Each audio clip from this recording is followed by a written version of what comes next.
My name is Rob Allerhieligen. I served in the United States Marine Corps from 1967 to 1970, achieved the rank of captain.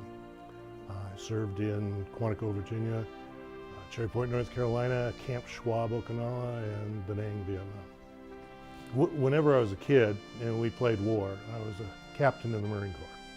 And so I just knew that I was going to go in the Marine Corps. Graduated high school in 1963, was in the university from 63 to 67. Of course, Vietnam was going pretty good about then, so I knew I was going to go. So I enlisted in the Marine Corps in their Platoon Leaders Corps, which is for officers training. Marine Corps doesn't have ROTC, so they would use this. And I signed up as a junior.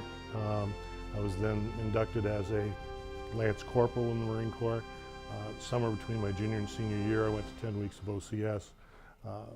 Went back, finished my senior year as a corporal, and then was commissioned as second lieutenant when I graduated. I think the memory that comes to mind is when I went to Vietnam, got my orders to Vietnam. We landed in Okinawa, and they literally came on board and said, First Lieutenant Allerhieligen here, and I wondered, what have I done? And ended up that they had changed my orders, and they pulled me off the plane and sent me to Marine Air Control Squadron 8 in Camp Schwab, Okinawa. So I was there for 6 months and kept asking if I could go down south, Vietnam.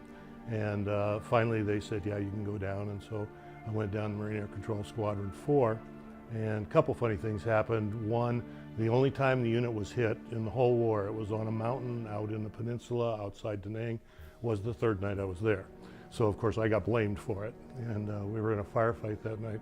I didn't even have a battle station yet, so I had my 45, and one of the guys I'd gone to control school with threw me an M16 and a bandolier of magazines and says, go in the control bunker. That's where most of the fighting was going on. So I could hear the fighting going on, I could hear the firefight, but nothing ever came my way.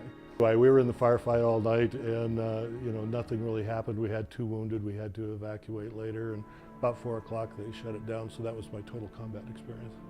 Well, as a lot of people say, I think when you go in the military, or they say my kid needs to go in the military because he needs to grow up, I think you definitely grow up. And Marine training is not easy. I learned an awful lot. I grew very much, and I think I learned. Not to make this too long, but I was general manager of a campus radio station before I was commissioned. And I did a terrible job because I couldn't delegate. I had to do everything myself, and I just was running around. And I learned in the Marine Corps how to delegate. I learned how to judge other people, myself most importantly, to really look at myself and know what I could do, what I couldn't do, get other people to do what I couldn't do. And I think I was a better person after that for knowing myself better and being able to fairly quickly judge other people.